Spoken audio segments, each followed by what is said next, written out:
ได้ปรึกษาหารือกัน เพราะบัดเดียวแจ้งมาต่างคนต่างไปบ่มีโอกาสได้พร้อมหน้าพร้อมตากันจนบ่ฮู้จักกันก็มีเตื้อหนึ่งเป็นวันติด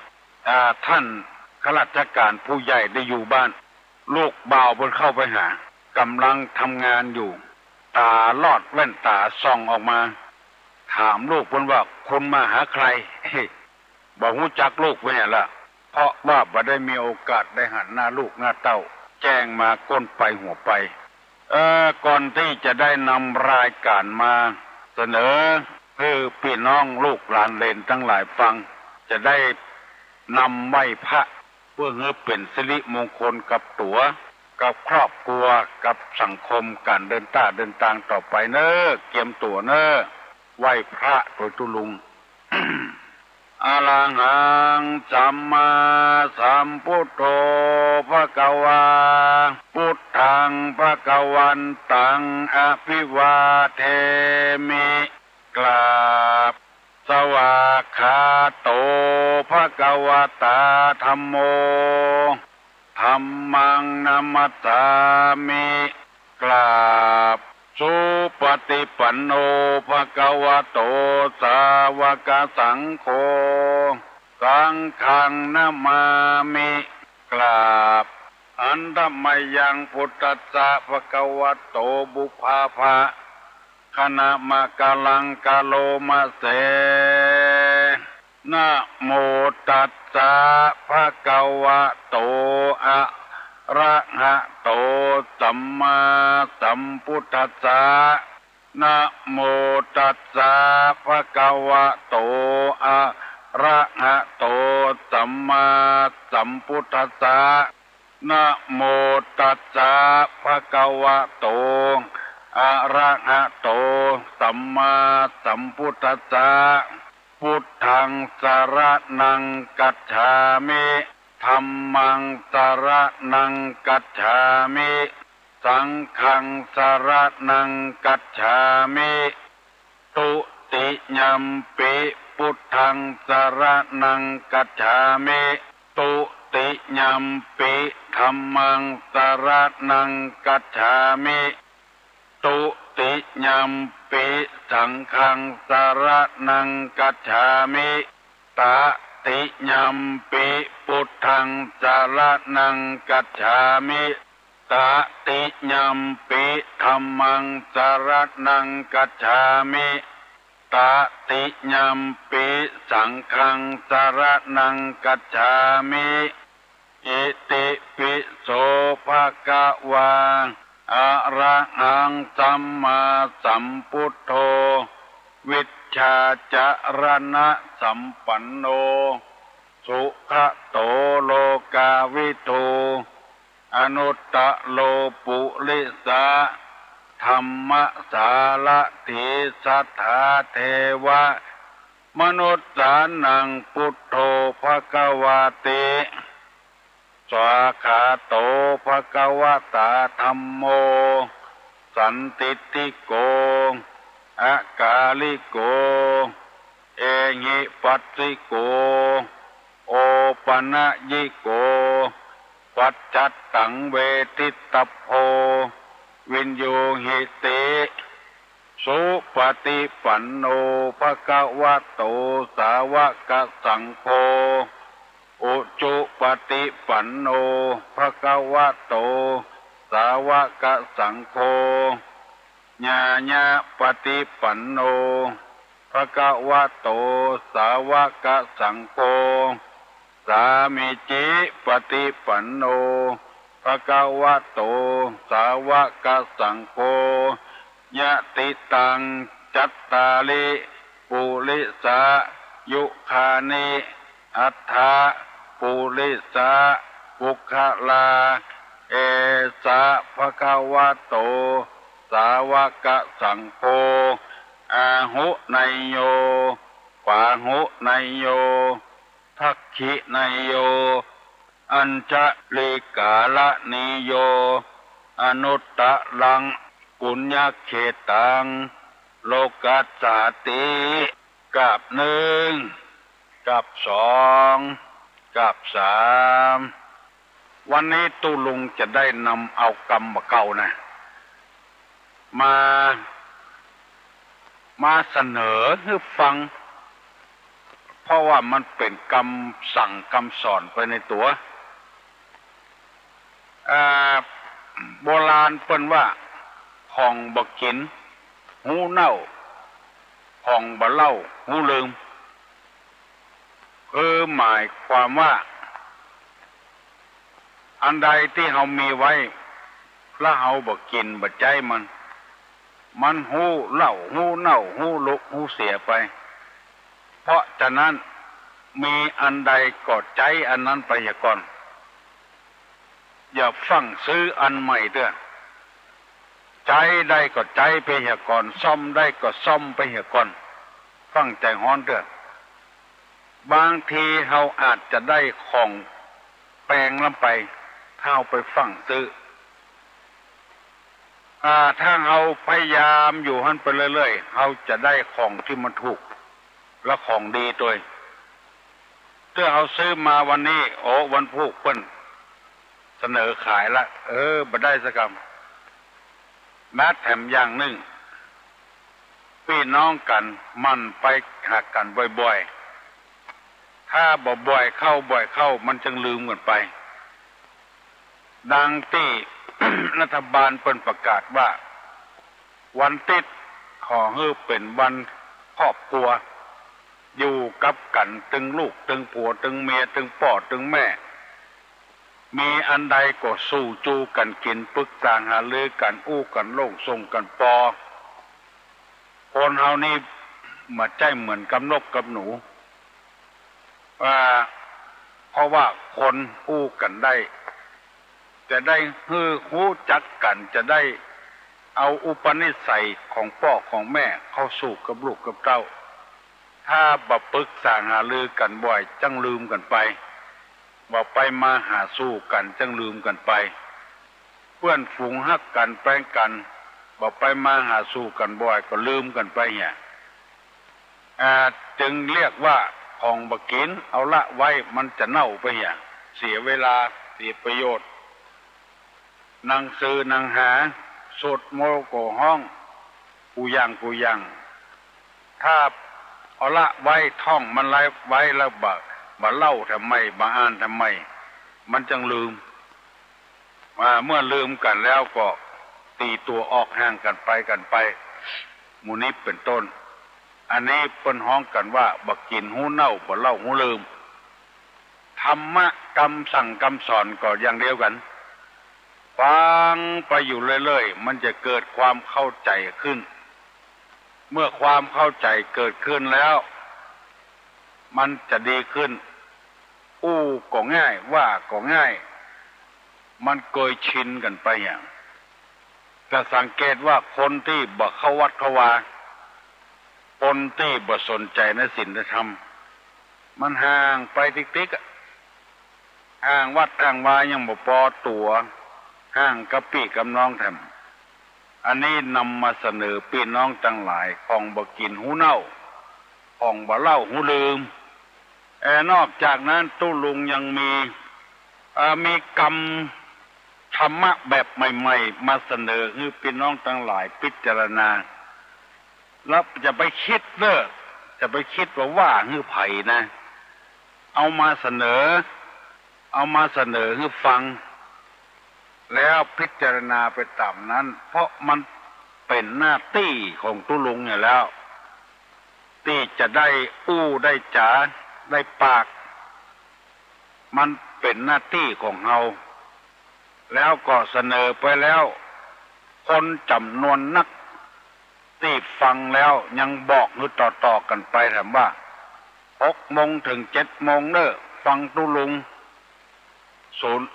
ฟังตู้ลุง FM 90.75ฟังเตอะเปิ้นจะประกาศธรรมะธรรมโมเปิ้นยังประกาศกันไปแถมยังมีสถานีวิทยุแถม3 ที่ถ่ายทอดให้พี่น้องทั้งหลายฟังดังไปแผ่วสมุทรสาครปุ่นเมืองลี้ปุ่นเมืองเถินปุ่นจังหวัดลำปางแม่ทะ เคยมาโทรมาแล้วก็แม่เมาะก็มีที่เกาะคานี่ก็มีเมืองลี้ก็มีเปิ้นได้ฟังกันรู้สึกดีใจที่สถานีวิทยุต่างๆเปิ้นถ่ายทอดให้ชาวบ้านชาวเมืองได้ฟังเป็นจำนวนมากวันนี้จะเอาคำว่า เหตุที่ทำเมื่ออายุสั้นนั้น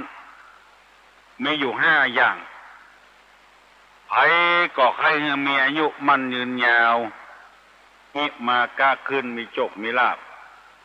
แต่เหตุที่ทำเมื่ออายุสั้นนั้นมีอยู่5 อย่างเป็นภาษาบาลีร้อนๆอนายุตสักกะกถาเนี่ย1อัสสปปายะกาลีนี่เป็นคาถาบาลีนะไม่ใช่แต่งเอามานะข้อ 1อัสสปปายะการีแปลว่าไม่ทำความสบายแก่ตนเองอันนี้เป็นเหตุที่อายุสั้นฟังไปเน้อฟังไปเรื่อยๆเน้อ 1ไม่ทำความสบายแก่ตนเอง 2ไม่รู้จักประมาณในสิ่งที่สบาย 3บริโภคสิ่งที่ย่อยยาก 4สัญจรไปในการอันไม่สมควร 5ไม่ประพฤติเหมือนพรหม5 อย่างเนี่ยปาเฮืออายุสั้นตุลงจะลืมทำกรรมเนอใครจำได้ก็กำเดียวจะตอบตุลุงมาเนอ 1ไม่ทำความสบายแก่ตนเอง 2ไม่รู้จักประมาณในการประมาณในสิ่งที่สบาย 3บริโภคสิ่งที่ย่อยยาก 5สัญจรไปในการอันไม่สมควร 4นะ5ไม่ประพฤติเหมือนพรหม 5 อย่างเนี้ยเป็นเหตุให้คนเฮาอายุสั้น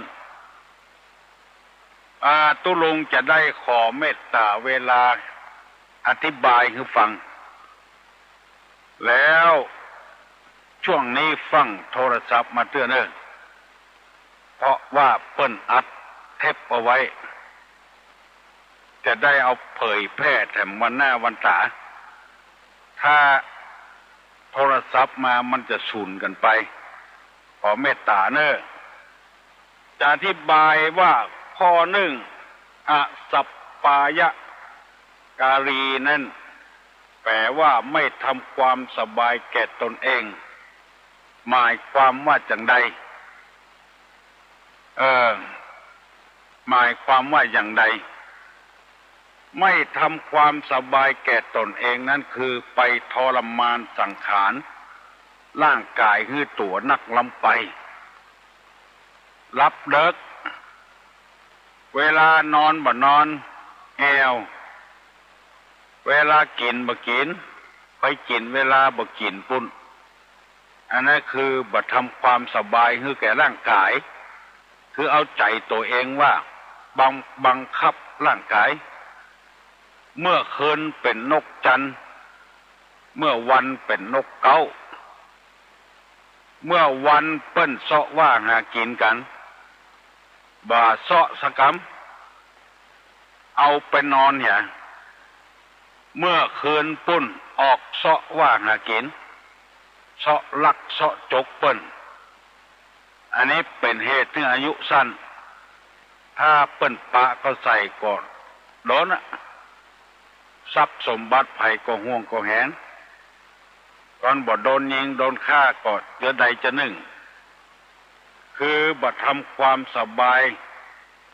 แก่ตนเองคือทั้งร่างกายนะ เวลาเมื่อวันเปิ้นเอาบรรยากาศเมื่อคืนเป็นนอนพักผ่อนอันนี้คือถูกต้องคนที่อายุสั้นก็คือคนที่หากินเมื่อคืนมาหากินเมื่อวันสะปะสะเพื่อนขับรถขับรางการอย่างเงี้ย ทรมานสังขารร่างกายของตนนักลำไป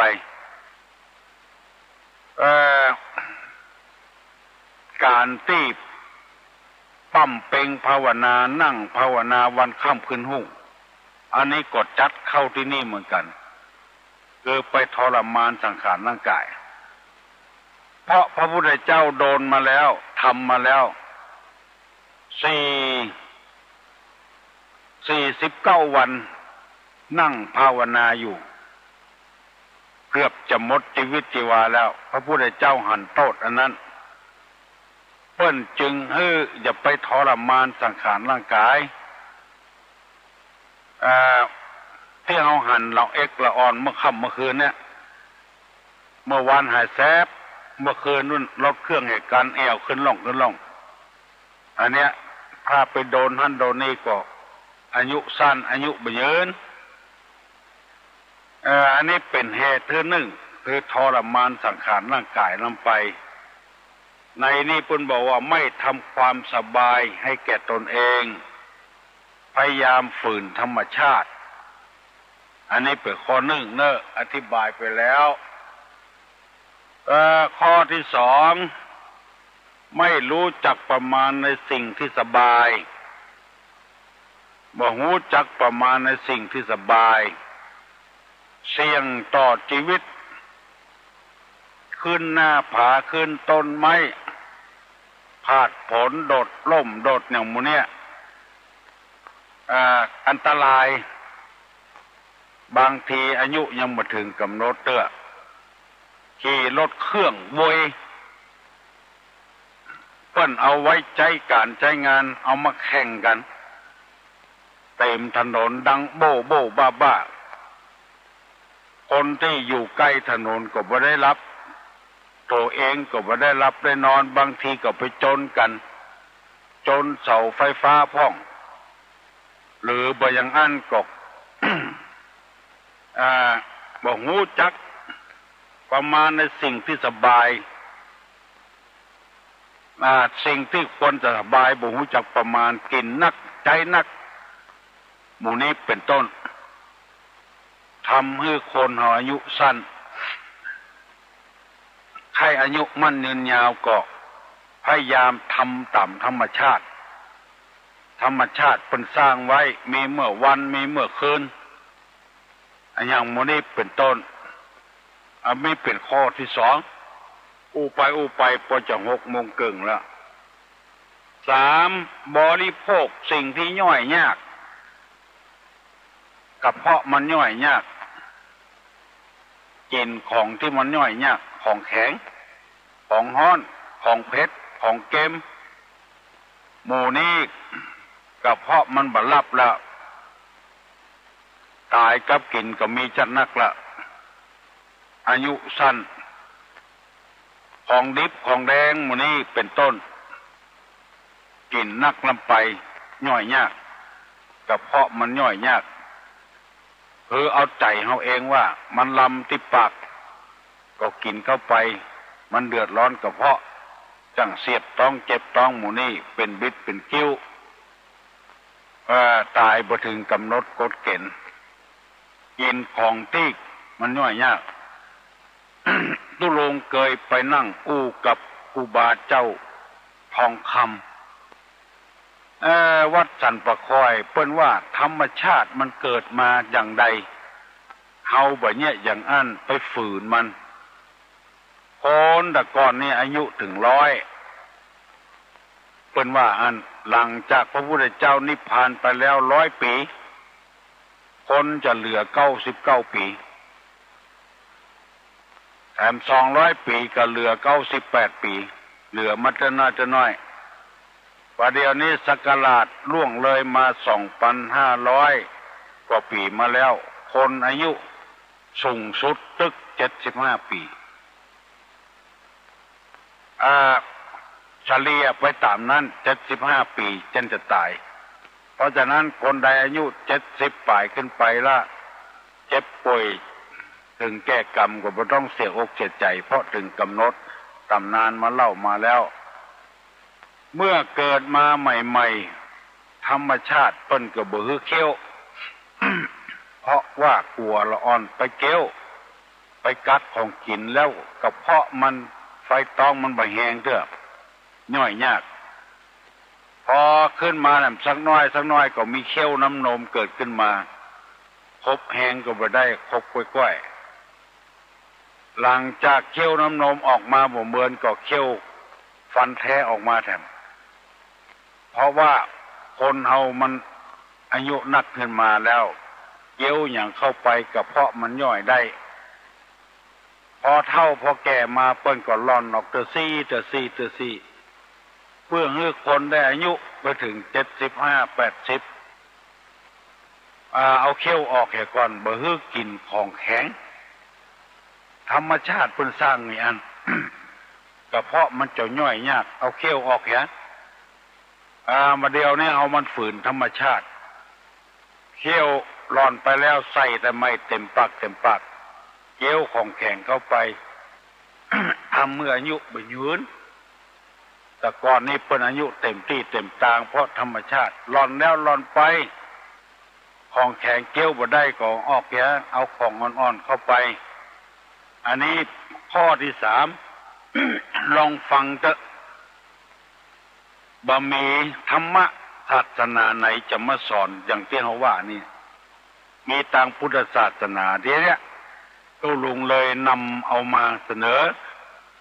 คือพี่น้องทั้งหลายฟังเพลงนี่ฟังเมื่อใดก็ได้ผู้สถานีเพื่อหนึ่งประกาศ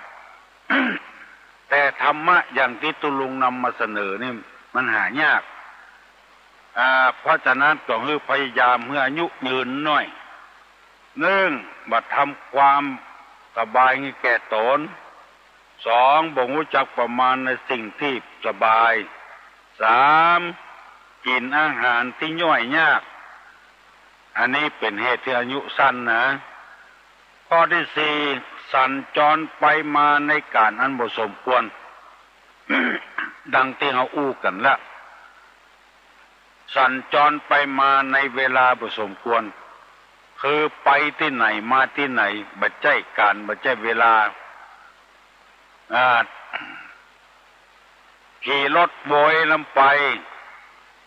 เมื่อค่ำเมื่อคืนแต่ก่อนมีสิ่งสาราสักมันนักงูเลี้ยวเกี้ยวก่อนกาเสือสิงกระติงแรดกามันเสาะให้ว่าหากินเมื่อคืนเอากับปลากันเมื่อค่ำไปกันเมื่อค่ำเมื่อคืนเมื่อวันเปิ้นเสาะหากินเอาไปเสาะไปล่าสิ่งล่าสัตว์ในเมื่อคืนโดนเสือกบเสือกาบไปก็มีบัดเดี๋ยวนี้ได้ยินบ่อยๆหมู่เดียวยิงหมู่เดียวกันนึกว่าเป็นสัตว์ป่าเอาปืนเขาจดเอาไปมาเป็นหมู่เดียวกัน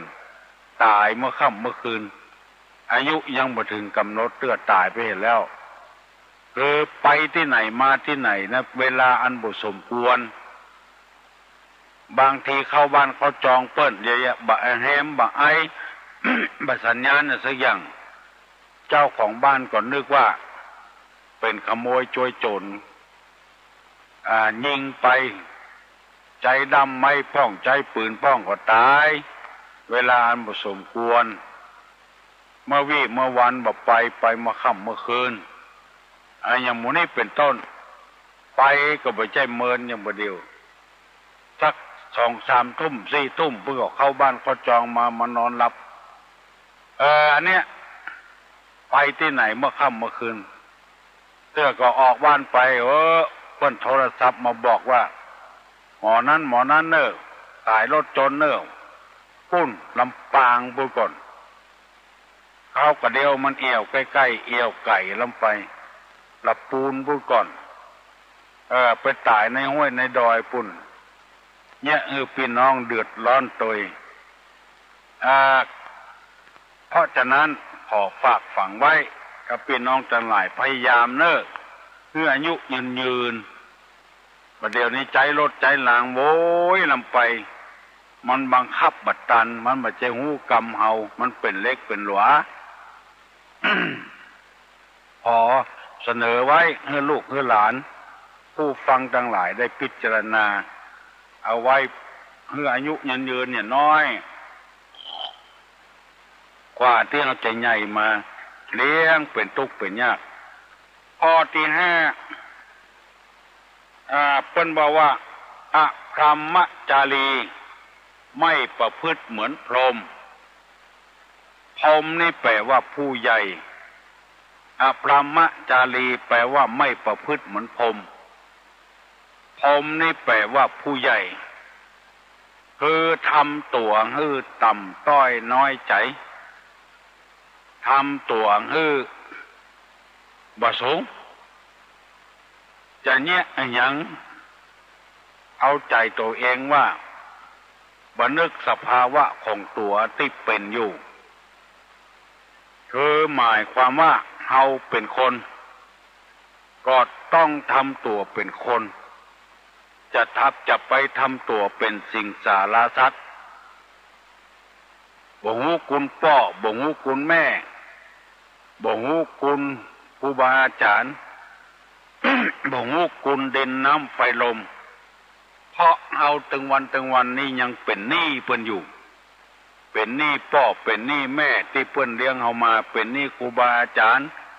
ที่ประสิทธิ์ประสาทความรู้เป็นหนี้ลูกเป็นหนี้หลานผัวเป็นหนี้เมียเป็นหนี้ผัวที่จะต้องชดใช้กันอยู่ต่างคนต่างเป็นหนี้กันฮื้อปฏิบัติตามหลักนั้นก็คือรู้จักว่าตัวเฮาเป็นอะไรหยังประพฤติพรหมจรรย์คือหมายความประพฤติเป็นพรหม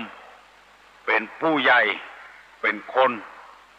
ยังเป็นนักเรียนเนี่ยประพฤติตัวคือเป็นนักเรียน อย่าไปประพฤติตัวเป็นนักเลงเป็นพ่อกาเป็นแม่กาเป็นลูกกาเป็นหัวหน้าคนเป็นลูกน้องคนทำตัวเป็นอันใดอันนั้นเป็นแม่กายึดอาชีพเป็นพ่อกาแม่กาอย่าไปเอากรรมให้เกินน้ำไปอย่าเกินน้ำไปของคนอื่นถูกหรือเขาก็ไปซื้อของคนอื่นเนี่ยเป็นลูกกาแปะของเปิ้นเชื่อของเปิ้นถึงวันเวลาก็เอาไปส่งไปคืนนะเปิ้นวันหน้าเขาต้องการเอาก็ไปแปะไปแถมได้อยู่เอาของเปิ้นมาแล้วก็บ่ฮื้อเปิ้นอันนี้แบบประพฤติตัวเป็นพรหมยืมลูกหนี้กาเจ้าหนี้กา เป็นเจ้าหนี้ก็เอาดอกเบี้ยแปลงลงไปวันหน้าเขาหูที่อื่นดอกเบี้ยถูกเขาก็จะไปเอาที่อื่นเป็นลูกหนี้ก็เย็นเดียวกันยืมของเปิ้นละใจเปิ้นถ้าเฮาวิดตินวิดมือใกล้ๆเข้ามาต้องการบ่ได้ละเปิ้นบ่ฮื้อละเอาจะเดือดร้อนต้องประพฤติเป็นพรหมพระสงฆ์พระเจ้าที่ศรัทธาบ่เคารพบ่นับถือบ่ศรัทธาบ่เลื่อมใสเพราะอะไรหยังเพราะประพฤติตัวเป็นพระสงฆ์พระเจ้าที่ดีอันใดที่เป็นวิถีของเจ้าบ้านบัดสมควรที่ตุเจ้าพระสงฆ์จะทำก็ไปทำอันนั้นเป็นต้นเหตุ บ่ประพฤติพรหมจรรย์บ่ประพฤติเป็นพรหมดังที่มีเรื่องมีราว เมื่อเดินประท้วงกันเมื่อกี่วันนี้อยู่ในวัดในวาระดมกันตึงตุเจ้าตึงศรัทธาไปประท้วงโดยเพิ่นเดือดร้อนแผ่วตุเจ้าแต่พุ่นตุเจ้าปลอมไปประท้วงกับเพิ่นที่สนามหลวงแล้วตุเจ้าแต่ก็เดือดร้อนโดยอันนี้ฮ้องว่าประพฤติตัวเหมือนพรหมเป็นเฮือดให้อายุสั้นเขาแจ้งหัวเขาด่าหัวเขาสารพัดอย่างมูนี้เป็นต้นตุลุงได้นำมาเสนอพี่น้องทั้งหลายฟังไปเถอะถึงวันเขาจะเกิดความรู้ขึ้นศาสนาอื่นเขายังไม่ได้ศึกษาเตื้อแต่ศาสนาพุทธนี่มีถึงหมดกูอย่างคุณธรรมแต่ว่าเอาเรื่องคนที่ยายากมาเสนอวันนี้เอาเสนอกรรมว่าคนที่อายุสั้นมีอยู่5 อย่าง1บัดทำความสบายให้แก่ตนเอง2บ่รู้จักประมาณในทางที่สบายในสิ่งที่สบาย 3 บริโภคสิ่งที่ย่อยยากสี่สัญจรไปในอาการที่บ่สมควรห้าบ่ประพฤติเหมือนพรหมวันพุธก่อนจะได้นำมาเสนอหามเนออาจจะว่าเป็นเหตุที่อายุสั้นกาอายุยาวกาจะได้นำมาเสนอให้พี่น้องทั้งหลายฟังแถมนำไปประพฤติปฏิบัติวันนี้ที่วัดปิยารามเพิ่นก็ยังมีขวดตาลเข้าอยู่เนอ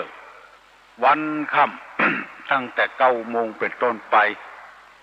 แล้วก็ต้นที่ร้องกล่องเข้าบุญแถมวันที่20ถึงวันที่26พอออกเปิ้นโทรศัพท์มาขอฮื้อตุลุงได้ประกาศบ้านเหนือบ้านใต้ปากันไปห่วมกินห่วมตาลสำหรับวัดปิยารามนี่เปิ้นตัดลูกนิมิตโดยไผเกิดมายังบ่เคยไปติดทองกะ ชื่อบ่หินสีมาน้อยกะเอาจอมหลุมพัทธสีมาก็ไปเจิญไปเถอะวันค่ำมีกรรมการต้อนรับอยู่หั่นเนอขอประชาสัมพันธ์ให้ได้รับทราบเหมือนกันทุกคนวันติดตั้งแต่นี้เป็นต้นไปเพื่อครอบครัวได้อยู่พร้อมหน้าพร้อมตากันได้ประสานงานกันผู้กันลงส่งกันปอตำส้มบกกล้วยเทศกินด้วยกันกาตำมะม่วงกินด้วยกันกาแบ่งอาหารสอนลูกสอนเต้าได้กินอาหารบัดเดี๋ยวนี้ตุลุงจะถามนะเนอะ ใครจำได้ก็ตอบมาจำบ่ได้บ่ตอบก็แล้วไปเพื่อให้หูบ่ได้ว่าไผฟังพ้องบอกฟังพ้องว่าโดยเหตุที่ทำอายุสั้น5 อย่างในที่1ในยะที่1ไผจำได้พ้องลองตอบตุลุงมาลอง 121058เหตุที่ทำอายุสั้นน่ะมีอยู่5 อย่างมีอย่างพ้องไผได้ลองตอบตุลุงมาลอง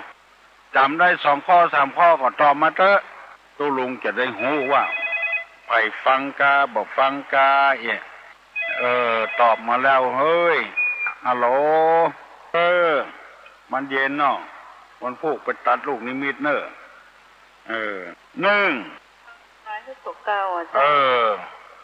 มีแล้วก็บ่กินบ่ใจเนาะ2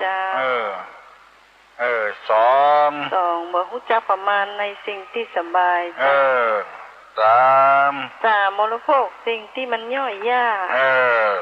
4สัญจรไปในสิ่งที่บ่บังควรในเวลาบ่บังควรเจ้า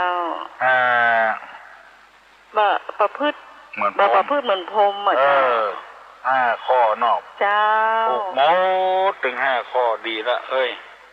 อนุโมทนาตัวเน้อเจ้านมัสการเจ้าบุญนักษาดีเนอะบรรเย็นน้องบรรเย็นเพิ่นตอบมาหมดละถึง5 ข้อบ่หาความสบายคือแก่ตัวมีแล้วบ่ใจบ่สวยสักกามแทนที่จะมีร่างกายอายุมั่นยืนยาวบ่ใจสักกามฮัลโหลเจ้าไก่กะสันกับแปงเจ้าสันกับแปงลูกว่าหลานไงเจ้าแม่อยากจะตอบ5 ข้อตึงงดตะกี้นะเจ้า1มาทำความสบายให้กับตัวเอง2บ่ฮู้จักประมาณในสิ่งที่สบาย3บริโภคสิ่งที่ย่อยยาก4สัญจรไปมาในที่บ่สมควร5อาภรมจารีเหมือนพรหมเก่งแท้ฟังตุลุงดึงวันหรอฟังตึงวันเจ้าแม่ลูกคนหลานเจ้าชื่อละอวงชัยเจ้าละอเหรอเจ้าพี่ของดร.วิชัยเจ้าดร.วิชัยสสเก้างูจักกะเจ้าน้ำดีดอบเนาะเจ้าแม่แล้วเจ้าคนละอเจ้าฟังตุลุงบ่อยเหรอฟังตึงวันนะเจ้ายินดีเนอะขอบคุณเจ้าสวัสดีเจ้าเก่งแต่เว้ยเก่งอย่างพ่อบุญละอวงชัยเก่งอย่างพ่อวันเก่งมดในตระกูลนี้เป็นเจ้าของยาอนุโมทนาโดยเนอ 5 ข้อตอบได้กันเหมือนกันประตกประเตียงต่อไปนี้ตุลุงจะถามลุงจะถามว่าเมื่อเป็นละอ่อนนุ่งผ้าพอแก่ชราแก้ผ้าทงเทงอันอย่างเมื่อเป็นละอ่อนนุ่งผ้าพอแก่ชราแก้ผ้าทงเทงมาลงตรงเตงนะครับเมื่อเป็นละอ่อนนุ่งผ้าพอแก่มาแก้ผ้าทงเทงฮัลโหลการเจ้าจากนมัสการเจ้าบะเขือบอกเจ้าบะเขือที่ไหนฮะอบต.ดอนแก้วอบต.ดอนแก้วเนาะทุกสหาบะเขือกดคูกไล่อย่างทำก็ไปใจกินแล้วปวดสู้ๆคนเป็นโรคเกาต์กินได้โรคเกาต์กินมาได้เจ้าคนเป็นโรคเกาต์กินมาได้อย่างย้อมใส่น้ำปูอย่างนอจ้านอน้อยนุ่งผ้านอคนใหญ่มากับปกมันออกประตกประเสียนแม่ถูกแล้วเนาะจ้าท่านแม่ละที่โทรจากที่นะเปิ้นใจบุญขนาดแหละอันโรงงานเปิ้นจะเป็นผู้คนพิการคนใบ้ทั้งนั้นเลยเปิ้นให้โอกาสคนด้อยโอกาสเอาคนพิการไปเนี่ยการด้วยเจ้าท่านนักบุญแต่นักบุญแต่เนาะเจ้าพ่อเพิ่งกดถึงนักบุญลูกเพราะนั้นทาลานนะใจดีโดยยากากับอย่างนั้นลืมมือละจากนมัสการเจ้าใจเจริญพรเนอะเจ้าเอาอีแม่ลูกปั้นที่มาคอยหลวงด้วยเจ้าแหละเจ้าแล้วคนผู้จะเข้าไปกราบท่านนะเจ้าที่ไหนฮะว่าแต่เจ้าคอยก่อนเนอะมันไปได้ไม่ได้หมดนะคนบ้าแล้วค่ะท่านถึงวัดโสเนี่ยเจ้าเจ้าได้เกิดเลยพอเนอร์ฮัลโหลครับนมัสการครับคุณลุงครับรับลูกเจ้าได้กินผักทั้งปลายเนาะครับแม่นเนาะรับลูกปลาได้กินผักทั้งเก้าเนาะครับกินผักทั้งเก้าครับที่ไหนเนี่ยผมจะเริ่มกับเป้าครับมาอยู่เชียงใหม่ก่ะครับมาอยู่เชียงใหม่ครับเพราะว่าเดี๋ยวโทรลูกยังกับเป้ามาผมได้ยินจะรู้หลายวันแล้วก็ฟังมวนกับมีสาระแล้วก็มีความรู้ด้วยนะครับยินดีเนอะยินดีครับแล้วก็เพิ่นว่านะครับที่เพิ่นบอกว่าตะกี้เนาะที่ข้อ4เนาะข้อ4เพิ่นไปบ่ไปอีกเรื่องนึงก็คืนไปน่าจะรถเพิ่นมีไฟเขียวมาจอดฝ่าไฟแดงไปโดนสายอายุสั้นเนาะครับแต่ละชัดมาทำมาคืนเพิ่นก็ชอบกินของเพิ่นก็ต้องยิงเกินอย่างนี้ก็ฆ่ากันเหี้ยครับเนาะครับมันผมก็ให้ถามมันรู้สักข้อ2ข้อนะครับถามมาแหละว่าอย่างพระเจ้าเนาะครับเอาไปนิมนต์ไปบรรพก็ดีเนาะเอาไปนิมนต์ก่อนเนาะครับสวยเขาก่อนแล้วบ้านก็ใครมีฐานะทางลำบากน้อยเนาะแล้วเพิ่นไปครับคนอย่างนี้เงินนั้นนะคนบ้านคนดีเพิ่นไปถ้าเอาก่อนเราไปต้องพุ้นไงแล้วมันจะที่ศีลก็ครับผิดกะตกมโนหกกำแล้วนั่นหวังแต่เงินอย่างเดียวเนี่ยครับก็ยังบ้านนี้คนทุกข์ก็คนเนาะครับคนรวยก็คนเนาะครับถ้าของเขาก่อนแล้วไปต้องพุ้นเนี่ยมันผ่านนามันเป็นคนชาติเดียวนะเสียน้ำจิตน้ำใจเขาเนาะมีกะมีบ่เลิกบ่เต๋อมีบ่ไปเวียงบ่เป้าบ่มีจังเพก็มีครับผมก็ฟังได้ความรู้ตัวแล้วผมก็ถามว่าอย่างกะเอี้ยครับคนเฮาเนาะก็ยังจะรู้ว่าตะวาเนาะคนนึงตะวาเนาะเจ็บมันเปิ้นตั้งแต่ผู้เจ็บแต่บ่ฮู้เพราะว่าจะไปบีบโน่ลูกบีบเนี่ยเนาะครับแล้วก็ยังครับเพิ่นบอกว่าตั้งแต่ให้ลูกหลานตั้งแต่เจ็บน้อยเนี่ยโอ้ยเนี่ยก็คนนอนในห้องยาเป็นร้อยเป็นพันเนาะแม่นตัวยังมาค้างนี่เจ็บน้อยเนี่ยโอ้ยซุนหูเนี่ย ก็เปรียบเหมือนกับลำคาญเหมือนพยาบาลเนาะอย่างครับทุกวันนะคือผมจะลูกจะเต้าเขาแน่นอนเขาก็เป็นลูกของเขาจะแม่ของเขาเนาะครับเขาต้องแบ่งใจใส่กันเนาะครับตัวเนาะน่าจะแบ่งใจนั่นคนเขาถ้ามีน้ำใจมีอย่างมีแบ่งใจใส่กันนี่มันโอ้ลำบากใจเนาะครับเอาใจคนใส่ใจตัวห้องพอมุนตากว้างพอทั้งไก่เนาะครับแม่นกะครับผมขอตะกี้ก่อนนะครับเจริญพรเนอะครับยินดีเนอะครับเจริญพรเจ้าขอไหว้ครับจะรู้แล้วแหละครับฟังมาเมินนะบ่ฟังมาได้หลายวันแล้วครับหลายวันแล้วเนาะครับตุลุงอย่าพยายามออกถึงวันเนอะครับมีแต่ละและมีความรู้ด้วยเนาะครับฟังไปเรื่อยๆเด้อผมชอบคณะนะครับครับขอบคุณครับครับเจริญพรอยู่ดีมีสุขอายุมั่นขวัญยืนสวัสดีครับเจริญพรผมเปิดวิทยุเนี่ยเขามันเสียงมันยังหอนวิวบ้าเนี่ยครับเอาเร่งวิทยุนักลำไปลองรีวิทยุเลยครับได้ถึงเขารีด้วยเนาะฟังกันได้จะรีด้วยเนาะนั่นรีวิทยุตัวครับจริงๆเขารีแล้วเอาฟังทางโทรศัพท์ก็ได้นะครับลุงเนาะแต่ได้ยินชัดเจนเลยหรอครับอย่างนี้ชัดเจนกันนี่ครับชัดเจนเลยครับถ้าฟังทางโทรศัพท์นี่ชัดเจนเลยครับตะกี้ม่วนในงานนะลุงมาจากที่ไหนผมโทรมาจากไม่แก้มครับไม่แก้มบุญครับม่วนเหรอม่วนดีครับก็เป็นที่ม่วนในงานเนาะก็เป็นที่ม่วนในงานในฟังรายการตุลุงไม่เจ้าเลยเนาะบอกยินดีเนอะคือกำลังใจเอาเองเราอ่อนในฟังว่องเนี่ยสาวปีเนี่ยเนาะตุ๊ดเราอ่อนจะได้ฟังโดยสาวปีเนี่ยนะครับก็ดีเหมือนกันนะครับรายการเจ้าเนี่ยเอาเราอ่อนได้ตื่นเจ้าโดยตำที่มีสาระโลมีประโยชน์เนาะครับที่เขาว่าตะกี้น่ะเป็นเหตุอายุสั้นเนี่ยเนาะเป็นเหตุอายุสั้นที่ว่าตะกี้นะจำได้หรอครับเนาะกินอาหารย่อยยากล่ะเนาะ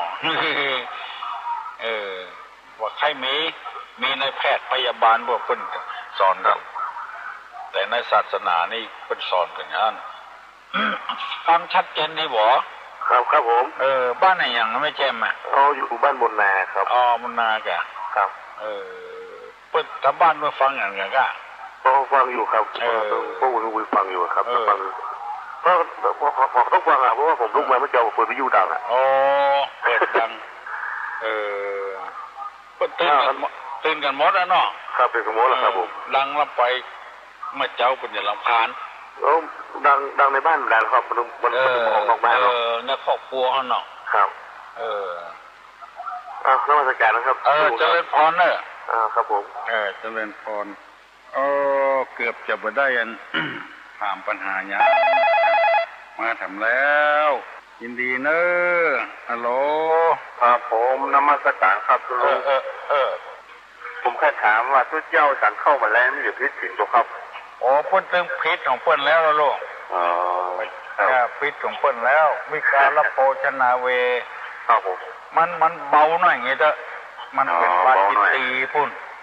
เพื่อนบอกว่าอย่างนี้นะความเลี้ยงชีวิตของเราเนื่องด้วยผู้อื่นเราควรทำตัวให้เขาเลี้ยงง่ายถ้าไปกินข้าวแรงแต่ตัวแถมมันจะทำให้ลำบากแก่ชาวบ้านชาวจองเพื่อเพื่อเลี้ยงยากแล้วก็จะตกมโนหกกาขึ้นสวรรค์ครับเป็นเรื่องของเพื่อนเลยชาวบ้านเขาก็บอกถ้าสนใจเพื่อนเนาะเป็นเรื่องของเพื่อนเลยคนได้กินจากคนนั้นเป็นบาปถ้าเขาไปสนใจแค่อันเขาก็เป็นบาปเพื่อเขาถ้าเขาไปยุ่งไปอย่างก็เดือดร้อนเหมือนกันนะเอาเหตุการณ์มันว่ายังถ้าเป็นพญาติพญามนี่กอกวินัยก็ยกเว้นนะหมอเนี่ยเพราะว่ายามันไปกระทบกับกระเพาะดีบ่ดีกระเพาะจะพังเนาะถ้ามีอาหารกระตุ้นไว้นี่มันจะเป็นอย่างนักเท่าใดเนี่ยมันมียกเว้นอย่างเก่ายกเว้นแต่พิสุอาพาธรับมีอย่างพ่องมีอย่างแล้วครับคิดกันนมัสการครับผมเจริญพรเจริญพรเนอะอันนี้ถามเรื่องทุกเจ้ากินข้าวแรง มันตึงผิดอยู่หันแล้วเป็นเน้นก็ผิดอยู่แล้วสินมันตึงมดกันมี10 ข้อของเน้นมีนาสนังคะพ้องทันตกรรมพ้องอย่างเงี้ยเบานักฮัลโหลเจริญพรการสาขามเจ้าโอ้นี่ไม่ออกเลยลำปางเจ้าโอ้บ้านอย่างไงบ้านสระใจเจ้าโอ้สระใจเจ้าก็ไปวัดเจ้าจะถามว่าก็อาจารย์มาที่อยากจะใส่สันเกี้ยวทั้ง3ได้ก็เจ้าโอ้ตะกอนนี่เปิ้นบังฮื้อเนี่ยเนอะเจ้าเปิ้นฮื้อเอาปดใจนำน่ะเจ้าประเดี๋ยวนี่มันการงานนักเอาเว้ยก็เทือกใส่กันแก้วทั้ง3แล้วใส่บาตรแล้วเขาก็ไม่ได้ใส่ซากเจ้าฟังไปเนี่ยการปดใจนะเนาะเอาอย่างนี้ดีกว่าถ้ามันมาขวายน้ำไปก็ใส่เตอะเขาใส่เตอะเพราะตามปกตินี่ปู่จานจะต้องมาก่อนนะปู่จานนะเพิ่นจะใส่ก่อนนะเจ้าใส่ก่อนนะกลับไปก็ต้องรอกันเจ้าโอ้เนี่ยจะได้ดีฮะบอกให้ปู่จานได้ก็หาปู่จานนี่เพิ่นตึงไปเจ้าเอาบ้านเฮาบอกไปเจ้าแหละไปเจ้าหันที่อื่นบ่ได้เนาะที่อื่นนี่เพิ่นไปฝ่ายเจ้าน่าแก่ถ้าเฮาเดือดร้อนก็บอกให้ดูเจ้าก็ได้บอกให้ผู้จานของมาเจ้าในเน้อเจ้าก็บ่ได้ไปวัดเหมือนละเจ้าแหละตั้งแต่เมียยังนี่เพลงนะเจ้าบ่ได้ไปนะเจ้าบัดใส่บาตรกลางแรงเนาะใส่กันนอกบ้านเจ้านอกบ้านเอาเจ้าแล้วก็ตู้หลวงตีวัดมีปัญใหญ่ไปละเจ้าปัญใหญ่ปุ่นยังว่าเนาะเจ้าปัญหาในวัดเนาะเจ้าปัญหาของเปิ้นเปิ้นก็เป็นทุกเจ้าหนุ่มโดยเจ้าเปิ้นก็ไปวัดอื่นก็ดีเนี่ยก็เจ้าก็ไปถามนะเจ้าประเพณีของเฮามันถืออย่างอันเนอะเจ้าถ้าผู้จานบ่ใส่นี่ไม่ยิงเปิ้นบ่ใส่เตื้อใส่บ่ดีแหละเจ้าถ้าเฮาบอกฟังมาฮีบเตื้อก็บัดถ้าผู้จานในกำเนาะถ้าบอกฟังนะถ้าฟังก็คือนะเจ้าเอาพูดใจนำลูกเนาะไปว่าก็ไปขาดเนาะก็ใส่บาตรทุกวันนั้นออกบ้านดีอนโมทนาตัวเนอเจ้ามีอย่างถามก็มีอย่างถามนำก็อันนึงถามนี่ก็เรื่องเนี่ยเนาะเรื่องมัดละลามอย่างนี้ที่เตียนนิกานี่เป็นบาปพระเจ้าโอ้แน่นอนอ่ะพูดเท็จพูดส่อเสียดพูดแต่บอกจะว่าไหวนะเจ้าเพราะว่าอันที่ว่าวนเวียนมานี่เพราะว่ามันตื้อตามหนังสือเจ้าเนาะมันยังตุ้ลุงนะเจ้าก่อนเพิ่งไล่ตุ้ลุงจะหนีก็เจ้าไล่ลูกคนไล่คนน่ะไปใจมันกีดตัวผู้ฟังมาได้นะเจ้าบ่เป็นบาปเลยเจ้าไปเป็นบาปอยู่ได้ผู้ตรงพระจงมานะเจ้าโดนไล่ลูกไปอยู่อยู่ได้ตีโผล่ปเตอประเทศไทยมี70 กว่าจังหวัดเนาะเป็นอำเภอกับใครเป็นอะไรจังหวัดมันแก่เนาะเจ้าก็จะขึ้นกระจ้างกันลงเนี่ยจะเอาเนาะกิเลสมันถึงมีมันตรงนี้กูวัดกูวานะเจ้าบัดเดียวคนเป็นผู้ชนหรอกคนเป็นธรรมดาทุกเจ้าเดือดศรัทธาก็มีทุกเจ้ากับเพิ่นว่ามันนับผ้ากับนับผ้าเหลียงมันนับเสาเพียงนับผ้ารีบนะเจ้านับผ้ารีบเหมือนกันฟังทุกวันฟังทุกวันแหละฟังทุกวันเข้าใจดีเนาะจบแล้วไปจบแล้วเนาะจบแล้วเนาะจ้าการนมัสการจ้าจบแล้วเนาะจ้ายินดีเนอะจ้า7 โมงแล้วนะบุญรักษาเนอะจ้าคือจ้าเจริญพรยินดีเนอะกูคนที่โทรมาหาทุกมาทำละเฮามาทำนมัสการเจ้าตุ้งลงเจ้าเจ้ จะถามก็ลุงอ่ะเจ้ามีเรื่องที่จะถามเจ้าเรื่องส่วนตัวเรื่องส่วนรวมอันคือแบบบ้านเจ้านะเจ้าบ้านข้าเจ้านี่อย่างมีเสาจะ4 ต้นนะเจ้าน่าจะดีกว่าเจ้าบ้านมีเสา4 ต้นเจ้าจะดีกว่าเจ้าแล้วมันไหวเยอะเหรอไม่ไหวเจ้ามันเป็นจะได้สงสัยกันเจ้าต้องการที่อันรายการหนึ่งนะเจ้าคนไหนบ้านมีเสาจะ4 ต้นนี้มันบดีไฟจะไหม้อีกว่าเจ้าโอ้ไปขัวทำดีกะมันเป็นเสากู้ย่ะเจ้ามันบ่ได้ห้างได้ไหม้อย่างบ่ได้เป็นอย่างหรอกเจ้าไม่เป็นกู้เป็นกิมแบบนั้นน่ะไปฟังคำไผ่เนอะเจ้าไปฟังคำไผ่อันถ้า4 ต้นมาได้มาดีเจ้าเสา4 ต้นก่อนเกินไปเสาแล้วลูกเจ้าบ่เป็นอย่างไปฟังคำไผ่เนอะเจ้าระวังไว้กะจะไปให้มันไหม้กะเจ้าทุกข์ใจแหละเจ้าได้ยินป้นอุ่นที่เฮากับบ่ได้ใจนะไปฟังคำเขา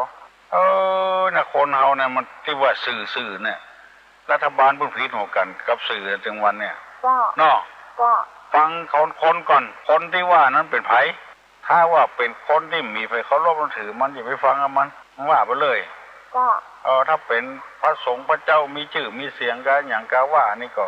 มันก็น่าเชื่อพ่องมันน่าเชื่อมองอันเรื่องเฮือนนี่บ่สำคัญนะบ่สำคัญอยู่ไปได้เนอะคือมันก็หลงใจแล้วเจ้าก็หลงใจแล้วเจ้าเรื่องเสาหลงใจสบายใจแล้วหลงใจหลงใจสบายใจที่ไหนก็นี่ถามมานี่สัมปตองเจ้าสัมปตองพูดเจ้าพระเจ้าไผเนอะอยู่เด้อเฮือนเฮาหอเฮาเฮือนเฮาขอบพระคุณเจ้าเจริญพรเนอะเจ้าเจริญพรคนเฮานี่มีความทุกข์บ่เท่ากันได้อย่างใดอย่างหนึ่งพี่น้องข้องฝ่ายทั้งหลายที่ฟังรายการนี้นะอันใดควรว่าอันใดบ่ดีควรว่าจะไปว่าคือกันเพราะว่าตุลุงนี่ได้รับปัญหานักนะเมื่อลูกเกิดมาเป็นลูกวันเสาร์วันอังคารเนี่ยแปรพ่อแปรแม่เอาไปตาเนี่ยไปอย่างไงลูกของเฮาลูกขอจะไปเชื่อกันนัก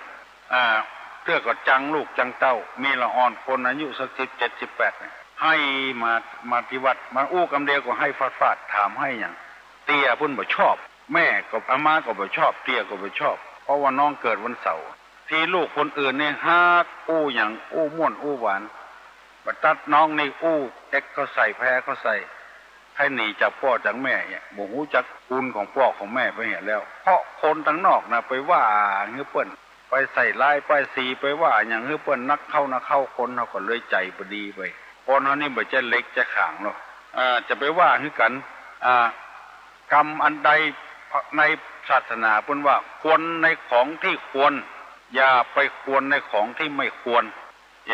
ควรในของที่ควรเขาจะว่าอย่างในสิ่งที่สมควรว่าอย่างนั้นอันที่บ่สมควรจะไปว่าก็จะไปว่าคือเปิ้นให้ควรในของที่ควรอย่าไปควรในของที่ไม่ควรเพิ่นว่ากันอย่างเงี้ย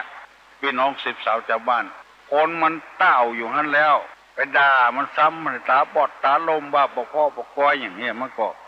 ทุกอกทุกใจมันละอ่อนมันเต้าแล้วเหลียววกเลยว่าพ่อแม่ว่าติหนูเต้หนูไปปลดพุละอันเดียวก็หัวแคกละคนเฮานี่มันเป็นคนอย่างมันบ่มีไปสั่งไปสอนถ้าได้ห้ำได้เฮียนไอ้อย่างต่างๆพ้องได้ฟังพ้องคนอู้เหนืออู้ใต้ก็จะมีความรู้ความเข้าใจอันใดควรดีว่าอันใดบ่ดีควรดีว่า7 โมงแล้วเนอะบ่เดียวนะขอประชาสัมพันธ์ทำกรรมว่าวันนี้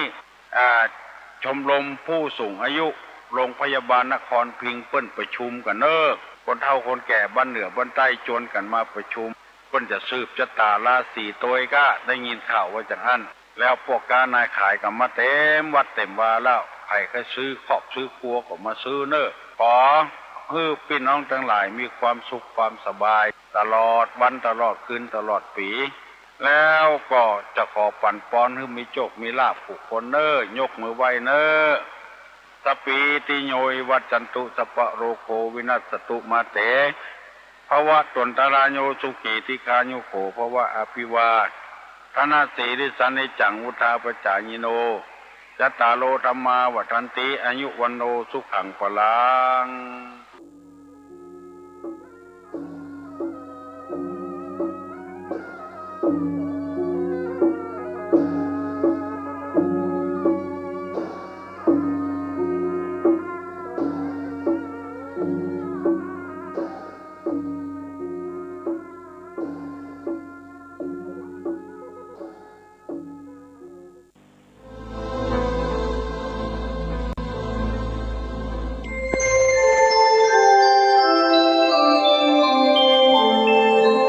ขณะนี้ท่านกำลังฟังสถานีวิทยุกระจายเสียงพระพุทธศาสนา FM 104.5 เมกะเฮิรตซ์ นมัสการเจ้าค่ะวิกฤตโควิด -19 จะมีหลักธรรมใดช่วยได้บ้างไหมเจ้าคะเจริญพรสมัยพุทธกาลเกิดเหตุโรคระบาดในเมืองไวสาลีพระพุทธเจ้าให้คณะสงฆ์สวดพระพุทธมนต์เพื่อความเป็นสิริมงคลของบ้านเมืองและให้ประชาชนมีสติเกิดปัญญารอดพ้นจากภัยพิบัติได้สถานการณ์นี้ทุกคนตระหนักแต่อย่าตื่นตระหนกคนไทยต้องมีสติเพื่อฝ่าวิกฤตโควิด -19 ไปด้วยกัน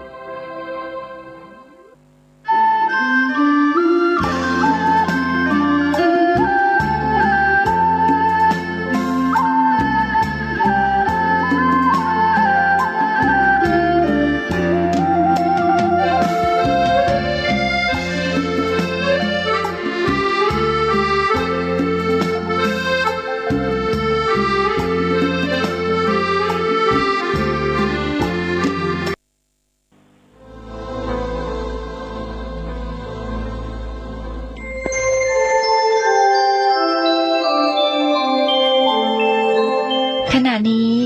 ท่านกำลังฟังสถานีวิทยุกระจายเสียงพระพุทธศาสนา FM 104.5 เมกะเฮิรตซ์